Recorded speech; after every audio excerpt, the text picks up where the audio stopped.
क्या देना, हम इधर खड़े हुए हैं, हमने एफएससी इसलिए तो नहीं की दो। मैं 3 घंटे बाद इतना वेट करके अंदर गई और इन्होंने बाहर भेजा और वापस नहीं जाने दिया और इतनी बदतमीजी करके बाहर भेजा है। एसी साहब आए हैं अभी, वो कह रहे हैं मैं कुछ कर नहीं सकता, तो क्या करने आए हैं? अगर हमारी ही यहाँ पर कदर नहीं करनी तो ऐसे मुल्क में हमें कोई फायदा नहीं है। सीएम से मैं अपील करती हूँ कि मेरा एमडी कार्ड दोबारा रिकंडक्ट करवाए। और बिस्मिल्लाहिर्रहमानिर्रहीम। अगर आज की बात कीजिए तो आज 1,40,000 तलबा के लिए एमडी कैड जो कि टेस्ट है उसकी तैयारी की गई, वो कंडक्ट करवाया गया। ये जो टेस्ट है वो 188 मुल्क भर के 188 मेडिकल और डेंटल कॉलेजेस में दाखिला लेने के हवाले से थे। अगर मैं बताऊं तो 1,40,000 लोगों के लिए, बच्चों के लिए मुख्तलिफ इम्तहानी सेंटर्स बनाए गए मुल्क भर के अंदर। लाहौर में भी काफ़ी ज़्यादा सेंटर बनाए गए थे, जिनमें मॉडल टाउन का सेंटर भी है, उसके बाद वहादत रोड का पंजाब यूनिवर्सिटी वाला सेंटर, उसके बाद एजुकेशन यूनिवर्सिटी जो कि टाउनशिप की, और दीगर ऐसे जो कि सेंटर्स बनाए गए थे। आज इस वक्त मैं जो कि टाउनशिप में एजुकेशन यूनिवर्सिटी के बाहर मौजूद हूँ और आज जो सूरत हाल निकली, आज जो सारा वाक़या हुआ वो आपको पूरा पस मंज़र बताता चलूँ तो कि आज सुबह 8 बजे से लेके 9 बजे तक जो कि रिपोर्टिंग टाइम था, जिसमें बच्चियों ने आके रिपोर्ट करना था और 10 बजे पेपर शुरू होना था। तो कुछ बच्चियाँ थीं, कुछ तालबात थी जो तकरीबन 9 बजे पहुँची या 9 बजे से 5 मिनट बाद पहुँची, उनको अंदर जाने की इजाज़त नहीं दी गई। जबकि बच्चियों से जब हमने गुफ्तगू की, उनकी जानिब से शिकवा किया गया कि सिर्फ 5 मिनट लेट या पूरे टाइम पे भी पहुँचे या उनकी तरफ से ही फ़ोटोकॉपी करने के लिए भेजा गया और वापस आए तो कुछ मिनट्स ऊपर हो चुके थे, जिसकी वजह से उन्हें रोक दिया गया। और तमाम ये मामलात सुनने को मिले। कुछ बच्चियाँ आपदीदा भी हुई और काफ़ी ऐसे चीज़ें आपको सुनने को मिली। आइए वो तमाम चीज़ें आपको सुनाते हैं और वाक़या पूरा दिखाते हैं कि क्या आया। एजुकेशन यूनिवर्सिटी के बाहर मौजूद हूँ और मैं सूरत हाल के बारे में अगर बताऊँ तो 1,40,000 बच्चों ने आज टेस्ट देना था एमडी कैड का। और जो कि इम्तिहानी सेंटर्स जो हैं वो जो लाहौर के अंदर गुलबर्ग में भी है और वहादत रोड पर भी, टाउनशिप में भी, मॉडल टाउन में भी, दीगर इलाकों में है। अगर इस एजुकेशन यूनिवर्सिटी टाउनशिप की बात करें तो यहाँ पर पीछे मेरे आपको जमघट्टा नज़र आ रहा होगा, ये वो बच्चियाँ हैं जो थोड़ा सा लेट हुई या जिनका थोड़ा बहुत इशू था, जिनको बाहर खड़ा किया गया, अभी तक अंदर नहीं जाने दीजिएगा।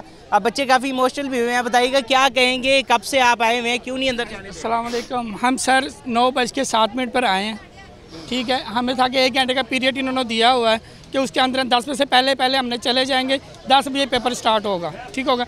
लेकिन कुछ बच्चियाँ ऐसी जो 9:02 पे आई हैं, कोई बच्ची ऐसी भी है जो सिर्फ फ़ोटो कापी करवाना उसे खुद भेजा है कि फ़ोटो कापी करवा के लाओ, वो नहीं अंदर जा सकी। नुकसान क्या होगा अब आपको अंदर? साल नुकसान है, बच्ची साथ है यहाँ, लड़की साथ है। साल से आएगा, अब अगले साल टेस्ट होने और अगले साल की पॉलिसी ऐसी बना ली कि जो रिपीटर है उनको 5 मार्क्स कम मिलेंगे क्योंकि उनकी रजिस्ट्रेशन हुई भी होगी। अगले साल का सिलेबस चेंज है, हमारा पूरा साल जाया होगा। हमारा एमडी क्या देना, हम इधर खड़े हुए हैं, हमने एफएससी इसलिए तो नहीं की 2 साल। बिल्कुल ठीक है, आप बताइएगा बेटा। रो रहे मेरे वालिदैन की दुआ सारा कुछ दया कर दिया इन्होंने। ये कैसे सीएम से मैं अपील करती हूँ कि मेरा एमडी कार्ड दोबारा रिकंडक्ट करवाए और इस तरह के लोगों को यहाँ से निकलवाए।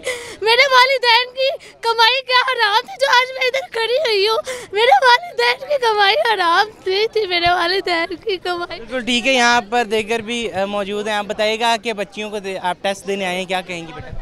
सर मैं सिर्फ सीएम साहब से एक अपील करना चाहती हूँ, मैं मरियम नवाज से एक अपील करना चाहती हूँ कि प्लीज़ HSC साहब यहाँ पर आए हैं, उन्होंने कोई एक्शन नहीं लिया। काइंडली ऐसे लोगों को यहाँ पर मत रखें जो हमारी एजुकेशन की अहमियत नहीं करते। ये मुल्क का फ्यूचर हम सब लोग हैं। अगर हमारी ही यहाँ पर कदर नहीं करनी तो ऐसे मुल्क में हमें कोई फ़ायदा नहीं है, ऐसे अथॉरिटीज़ से हमें कोई फ़ायदा नहीं है। This media is the opportunity to give my voice to the authorities. So मेरी ये वॉइस प्लीज़ अथॉरिटीज़ तक पहुँचाई जाए कि हमारा सब बच्चियों का एमडी कैट रिकंडक्ट किया जाए। यहाँ जो रो रही हैं, हलकान हो रही हैं, जो बाहर खड़ी हुई हैं, प्लीज़ थोड़ी सी हमारा एहसास हो, इस मुल्क के लिए आपके अंदर मोहब्बत हो तो प्लीज़ हमारा एमडी कैट दोबारा रिकंडक्ट। बिल्कुल ठीक है, आप बताइएगा क्या कहेंगी कि कब से आई थी, कितना लेट हुई है, क्या मसला बना है? 10 बजे टाइमिंग थी पेपर की और तकरीबन यहाँ पे जो स्टूडेंट्स हैं वो कोई 1 मिनट लेट है या 5 मिनट या 10 मिनट, इससे ज़्यादा कोई लेट नहीं था, ठीक है। अब स्टूडेंट्स जो है वो इतनी दूर से आए होते हैं, कोई 40 मिनट के सफ़र से आए, कोई घंटे के सफ़र से आए। इतनी तो फ्लेक्सिबिलिटी होनी चाहिए कि अब पेपर ही 10 बजे का तो आप स्टूडेंट्स को एंट्रेंस तो दे सकते हैं ना। लेकिन यहाँ पे पुलिस ने इवन के एक बच्ची 9 बजे आई है, उन्होंने उसको धक्का दिया, उन्होंने उसको एंटर नहीं होने दिया। और इवन सारे स्टूडेंट्स कब से बैठ खड़े हैं इतनी गर्मी में, किसी का बीपी लो हो रहा है, किसी की तबीयत खराब हो रही है, कोई 2-2 रातों से किया जा रहा है। आप बताइएगा आप कितने बजे आई थी, कितना क्या फ़र्क? 7 बजे की आई हुई हूँ। बस एक मसला हुआ था कि ये न्यू वाला नहीं था, इसमें वो पेरेंट्स की फ़ोटोज़ नहीं लगी हुई थी। उन्होंने मुझे वापस भेजा और वापस अंदर जाने ही नहीं दिया। मैं 3 घंटे बाहर इतना वेट करके अंदर गई और इन्होंने बाहर भेजा और वापस नहीं जाने दिया और इतनी बदतमीज़ी करके बाहर भेजा है। जो सुपरिटेंडेंट है उन्होंने भी धक्के मार के बाहर निकाल दिया है। और मैं इनको कहती रही हूँ कि बस एक काम के लिए आई हूँ। उन्होंने कहा था वापस आने देंगे, पर इन्होंने वापस ही नहीं जाने जाने दिया। बिल्कुल, आपकी बच्ची भी यहाँ पे आई है, क्या कहेंगी? मेरी भतीजी है, वो मेरी बेटी है। तो वो 9:02 पे बिल्कुल गेट पे आ गई थी। तो इन्होंने कहा एक साइड पे हो जाएं, लाइन में खड़े हो जाएं, आपको अंदर भेजेंगे। 1 घंटे के बाद ये तमाशा शुरू कर दिया इन्होंने। ये तो गलत बात है। क्या पैगाम? ये पैगाम देंगे कि उनके रूल बिल्कुल गलत है। 1 घंटे एसी साहब आए हैं अभी, वो कह रहे हैं मैं कुछ कर नहीं सकता, तो क्या करने आए हैं भैया? तसल्ली देने आए हैं। टाइम गेन किया हमारे साथ, कभी लाइन लगवा रहे हैं, कभी कह रहे हैं अभी अंदर आपको भेजने लगे हैं। जब एंड 10 बजने वाले हैं, भाई आप लेट हो गए जी, पेपर शुरू हो गया। क्या है ये? और एसी साहब खुद से कह रहे हैं मैं कुछ नहीं कर सकता। ये कुछ समझ आती है बात? मेरी हुकूमत पाकिस्तान से रिक्वेस्ट है कि हमें जस्टिस चाहिए। हम हमारी किसी की 2 साल की मेहनत है, किसी की 3 साल की मेहनत है। हम ऐसे अपना साल ज़ाया नहीं कर सकते। ये अपनी सीटों पे बैठे हुए, इनको कोई फ़र्क नहीं पड़ेगा। जो खुआर हो रहे हैं वो स्टूडेंट्स हो रहे हैं, उनके माँ बाप हो रहे हैं। काइंडली हमें जस्टिस चाहिए। बिल्कुल ठीक है। यहाँ पर अगर मैं बताऊँ तो MD कैट का टेस्ट जारी है और शुरू हो चुका है। 10 बज चुके हैं और पिछले 2-2 घंटे से 1-1 घंटे से ये लोग बाहर लाइनें बना के खड़े हुए हैं और इनको एंटर नहीं होने दिया जा रहा। इनकी जानिब से भी अपील की जा रही है कि हमें ये मौका दोबारा दिया जाए, ताकि हम एक मौका हासिल करके अपना जो टेस्ट देकर अपनी मेडिकल की फील्ड में जो कौम और मुल्क की खिदमत कर सकें। जी।